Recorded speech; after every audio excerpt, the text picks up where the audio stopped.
ditë po kalojnë edhe një afat i dytë pas djegjes Safatit parë 30 ditor e po djeget që shpo e shini, pra seanca ku vendi është inexistent, e vërtet që është pra djegje e mandatit të atyre që në zgjedhur, është djegje e mundësisë, edhe kjo po ndodh nga regjimi i Kurtit, nga Kurti, regjimi i tij, për shkak se ai e ka instalu veten mbi kushtetutën, mbi institucionet, mbi çdo obligim kushtetues dhe ligjor.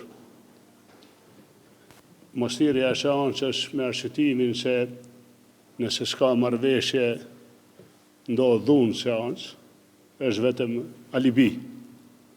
Dhuna ka ndodhur, edhe një dhunë që e shpreh frustrimin, mlefin e qytetarëve, pra gjujtja me vezë për Kurtin, jo pse ka thirrë seancën, po pse s'po kandidon kryetarin e kuvendit, që është detyrë dhe obligimi i tij e i partisë tij si fituese.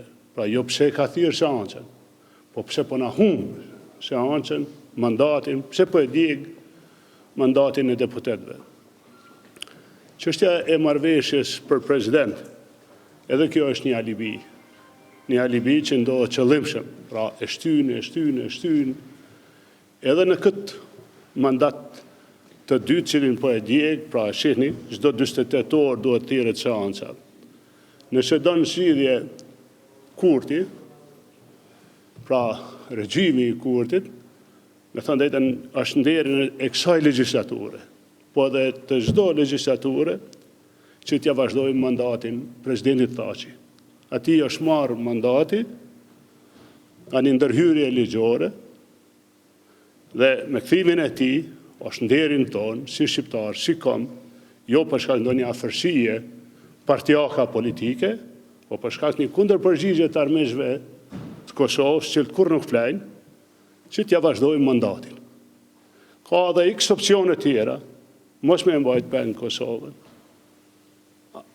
Pra, po ju thënë edhe njerë, armiqë nuk flajnë, regjimi i Kurtit, po dënë me në gjumë Kosovën në interes të armiqëve.